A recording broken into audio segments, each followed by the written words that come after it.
Selamat pagi anak-anak. Assalamualaikum warahmatullahi wabarakatuh. Oke, sebelum kita memulai pelajaran pada pagi hari ini, alangkah baiknya kita berdoa menurut agama dan keyakinan masing-masing. Berdoa dipersilakan.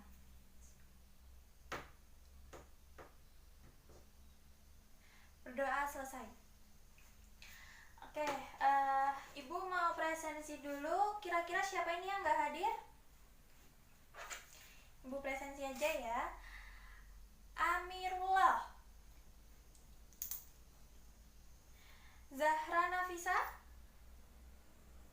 Syakila Putri, Kinan Sandrea, Alaska Dewa, Sabrina Aprila, Muhammad Solikin, Nadira, Fiona Zea, Rayung Ranjani.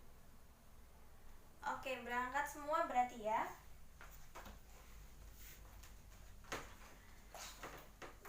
Nah, sebelumnya Ibu ingin mengulas kembali terkait dengan pelajaran yang kemarin sudah kita pelajari. Nah, kemarin itu kita belajar tentang apa?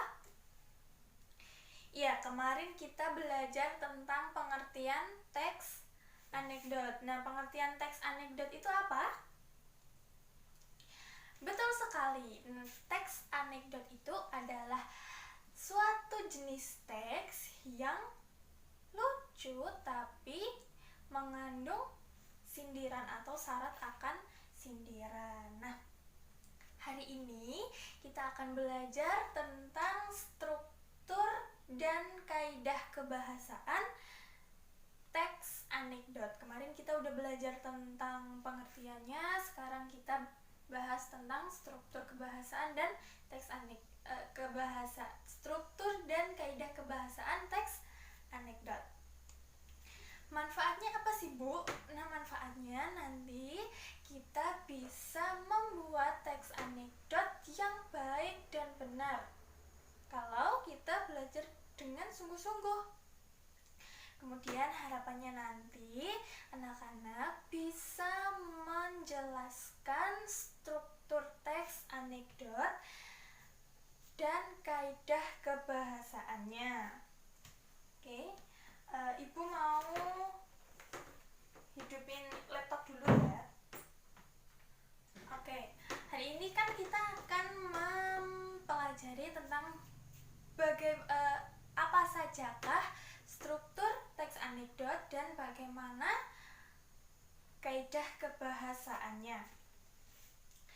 Kemudian materi ini diambil dari KD 3.6, yaitu menganalisis struktur dan kebahasaan teks anekdot dengan indikator pencapaiannya, yaitu mengidentifikasi struktur teks anekdot, menjelaskan struktur teks anekdot, mengidentifikasi kebahasaan teks anekdot, dan menjelaskan kebahasaan teks anekdot. Kemudian ada kompetensi dasar yang lain, yaitu 4.6, yaitu menciptakan kembali teks anekdot dengan memperhatikan struktur dan kebahasaannya. Dengan indikatornya, menyusun teks anekdot dengan memperhatikan struktur dan kebahasaan, kemudian mempresentasikan teks anekdot yang telah disusun di depan kelas.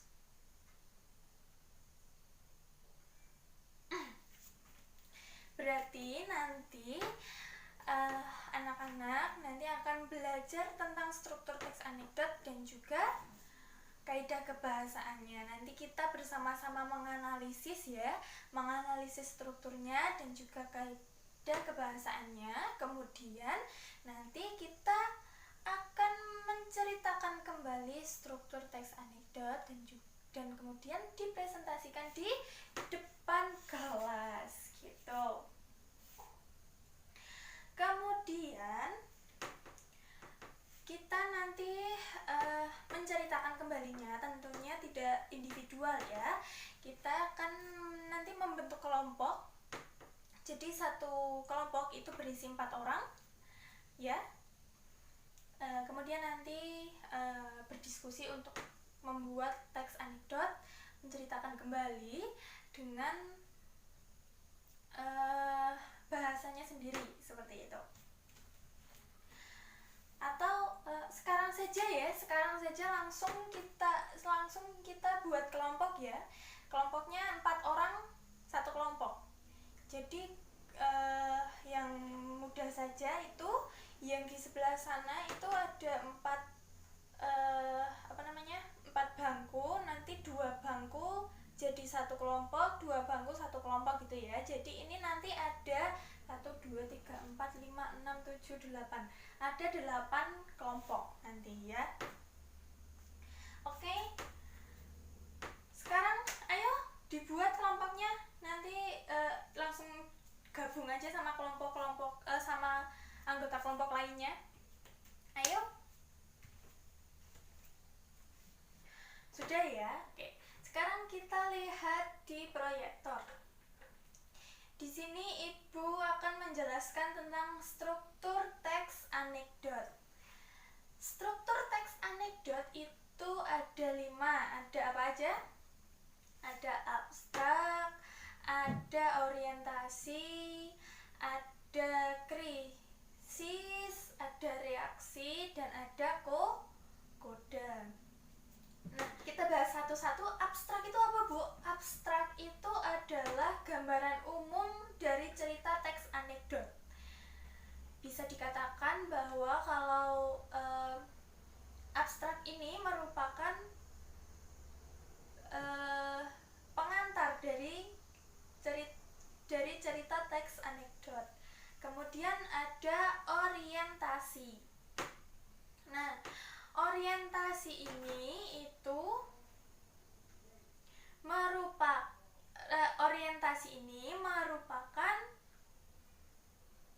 awalnya muncul masalah, di mana ini ketika seorang tokoh atau tokoh yang diceritakan di teks anekdot itu mendapatkan masalah. Kemudian ada krisis. Nah, krisis ini merupakan pokok dalam teks anekdot, dan ini merupakan puncaknya masalah dari teks anekdot gitu. Kemudian ada reaksi. Nah, reaksi ini merupakan penyelesaian masalah menggunakan cara-cara yang unik dan berbeda. Kemudian ada koda. Koda ini bisa dibilang menjadi penutup cerita atau akhir cerita. Seperti itu. Ada yang ingin ditanyakan? Nah, untuk lebih jelasnya kita coba menganalisis teks anekdot ini, ya kan? Oke, ada yang mau baca? Oke, Kenan, yuk dibaca. Nah, dari kutipan teks anekdot KUHP dalam anekdot ini, mari kita menganalisis bersama-sama struktur teks anekdotnya. Yang pertama itu ada apa? Ada abstrak atau abstraksi, yaitu pengantar cerita. Yang mana? Ya, jadi abstrak itu yang di sini itu ada seorang dosen fakultas hukum suatu universitas sedang memberikan kuliah hukum pidana suatu kelas pidana. Suasana kelas biasa-biasa saja. Seperti itu. Kemudian setelah abstraksi apa? Orientasi atau munculnya masalah. Yang mana? Yang mana? Yuk. Jadi orientasinya itu berada di paragraf nomor 2, paragraf kedua, yaitu saat sesi tanya jawab tiba, Ali bertanya kepada Pak dosen, apa kepanjangan KUHP, Pak? Pak dosen tidak menjawab sendiri, melainkan melemparkannya ke Ahmad. Saudara Ahmad, coba dijawab pertanyaan saudara Ali tadi, pinta Pak dosen. Dengan tegas Ahmad menjawab, kasih uang habis perkara, Pak. Nah, ini muncullah masalah. Masalahnya apa? Masalahnya si Ahmad ini menjawab pertanyaannya dengan ngawur. KUHP apa KUHP? Kepanjangan KUHP itu apa? Kitab Undang-Undang Hukum Pidana. Tapi Ahmad jawabnya apa? Kasih uang habis perkara. Berarti beda kan? Jadi masalahnya adalah karena beda dan bingung gitu dosennya. Selanjutnya, mahasiswa lain tentu tertawa, sedangkan Pak dosen menggeleng-gelengkan kepala seraya menambahkan pertanyaan kepada Ahmad. Saudara Ahmad, dari mana saudara tahu jawaban itu? Dasar jawaban itu. Dasar Ahmad, pertanyaan Pak dosen dijawabnya dengan tegas. Peribahasa Inggris mengatakan pengalaman adalah guru yang terbaik, Pak. Ini termasuk apa? Ini termasuk krisis. Karena apa? Karena di sini adalah puncak dari teks anekdotnya, ya kan? Selanjutnya, semua mahasiswa di kelas itu tercengang. Mereka berpandang-pandangan, lalu mereka tertawa terbahak-bahak. Ini termasuk apa? Termasuk reorientasi. Karena ini merupakan penyelesaian masalah. Masalahnya sudah muncul, kemudian sudah memuncak dan diselesaikan dengan mahasiswa tercengang, saling pandang-pandangan dan terbahak-bahak. Nah, kemudian penutupnya yaitu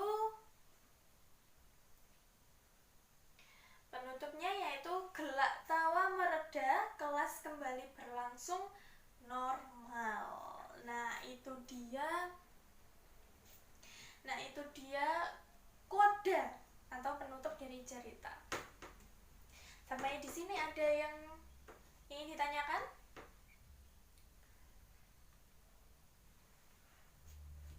Tidak ada ya? Oke. Sekarang kita lanjut ke ciri kebahasaan. Ciri kebahasaan teks anekdot yaitu memakai keterampilan bahasa yang kreatif dan efektif. Seperti apa kreatif dan efektif? Kreatif seperti tadi kata Ahmad. KUHP itu apa? Kasih uang habis perkara. Padahal tadinya sebenarnya kitab Undang-Undang Hukum Pidana. Nah, ini kreatif karena dari KUHP yang sebenarnya diubah menjadi KUHP kasih uang habis pidana, dan disitulah sindirannya ada di situ, seperti itu.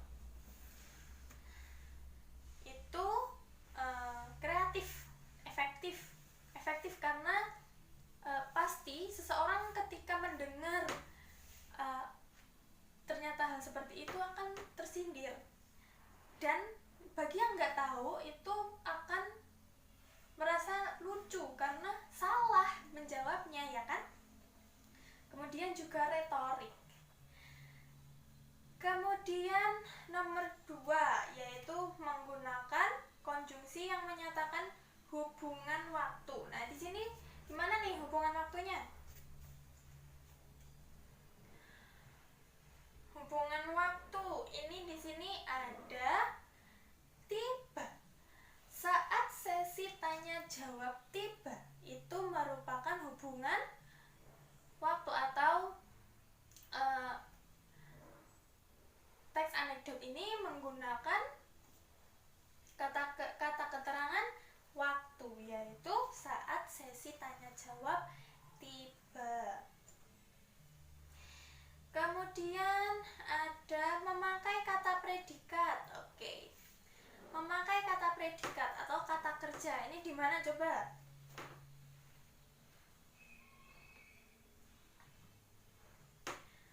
Oke. Seorang dosen Fakultas Hukum Universitas sedang memberikan kuliah hukum pidana. Di mana kata predikatnya? Sedang memberikan. Sedang memberikan. Ini merupakan kata kerja atau predikatnya di sini. Ada lagi nggak? Ya coba. Siapa tadi namanya kamu? Syakila. Di mana? Iya, di Ali bertanya kepada Pak dosen. Ali bertanya kepada Pak dosen, predikatnya di mana, Kila? Di bertanya. Nah, bertanya ini merupakan kata kerja dan juga kata predikat. Oke, selanjutnya ada lagi memakai kalimat yang berbau perintah. Oke, saya ingin bertanya kepada Dewa. Ini di mana coba kata perintahnya? Ya, kata perintahnya ada di saudara Ahmad. Coba dijawab pertanyaan saudara Ali tadi. Ini termasuk kata perintah? Ya tidak, karena Pak dosen ini ingin Ahmad untuk menjawab pertanyaan dari Ali. Oke, kemudian dibuat secara runtut dan kronologis. Dibuat secara runtut dan kronologis. Tentu dalam sebuah cerita itu dibuat runtut dan kronologis. Karena apa? Karena ketika suatu cerita itu dibuat, apalagi teks anekdot, itu dibuat secara acak, pastinya kita sulit untuk memahaminya dan sulit untuk mendapatkan isi atau pesan yang akan disampaikan kepada kita. Jadi teks cerita atau teks anekdot ini harus runtut atau kronologis. Oke, sampai sini ada yang ingin bertanya? Ya Dewa, apa?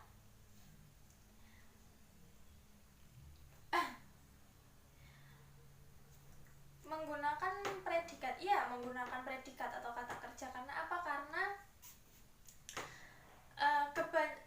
ini di sini dijelaskan bahwa Ali kan bertanya, Ahmad juga menjawab. Jadi banyak sekali kalimat-kalimat yang mengandung kata kerja sebagai predikat di teks anekdot ini. Oke, sudah tidak ada pertanyaan ya?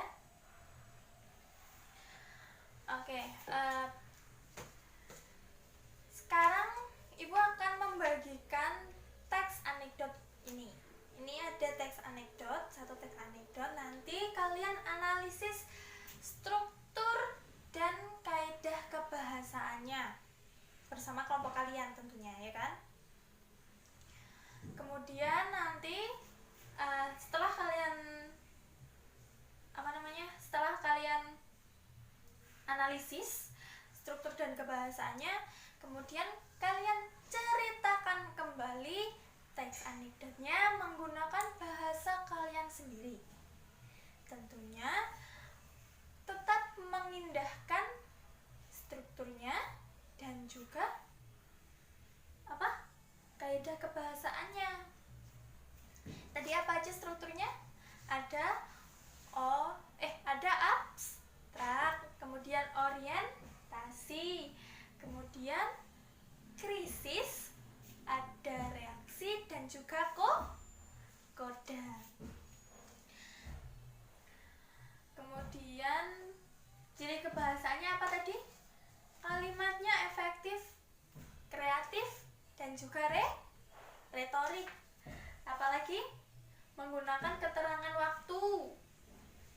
sebagai konjungsi. Kemudian ada penggunaan kata kerja sebagai kata predikat. Kemudian menggunakan kalimat yang berbau perintah.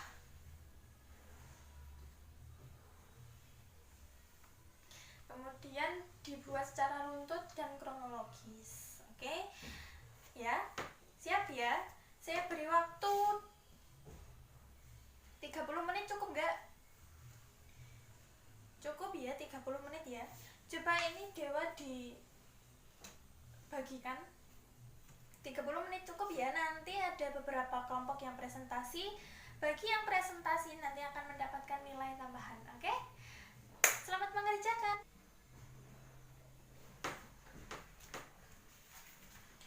Oke, siapa yang mau presentasi ini? Sudah selesai belum? Sudah ya, siapa yang mau presentasi dulu?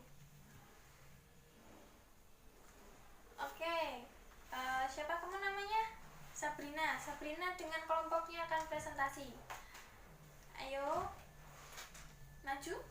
Terima kasih Sabrina dan teman-temannya sudah presentasi. Kemudian siapa lagi ini? Nanti saya kasih nilai tambahan bagi yang mau presentasi. Muhammad, ayo. Yo, presentasi di depan. Oke, terima kasih kepada Muhammad dan teman-temannya yang sudah presentasi. Kita coba mereview sebentar. Mereview sedikit. Apa itu abstraksi? Hayo, Zahra. Apa itu abstrak? Ya, benar. Abstrak itu merupakan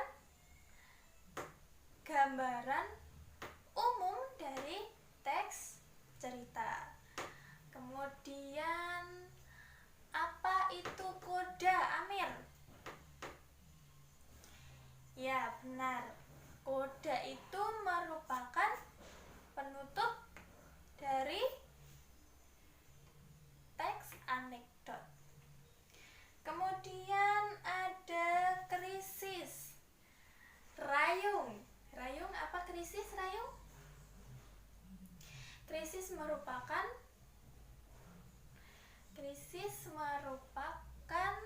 puncak masalah atau pokok utama dari teks anekdot. Oke, setelah ini nanti lembar tugasnya dikumpulkan di meja ibu ya. Nanti ada siapa yang mau ke sana, nanti dikumpulkan di meja ibu. Oke, pembelajaran sudah selesai. Besok kita akan berjumpa lagi, tapi tidak dengan teks anekdot. Kita akan berjumpa dengan teks hikayat. Nah, apa itu teks hikayat? Coba nanti kalian bisa browsing-browsing dulu, bisa cari tahu informasinya tentang teks hikayat ya. Oke, terima kasih atas perhatiannya. Mohon maaf apabila Ibu banyak kekurangan dalam pengajaran. Ibu tutup pembelajaran pada pagi hari ini. Wassalamualaikum warahmatullahi wabarakatuh.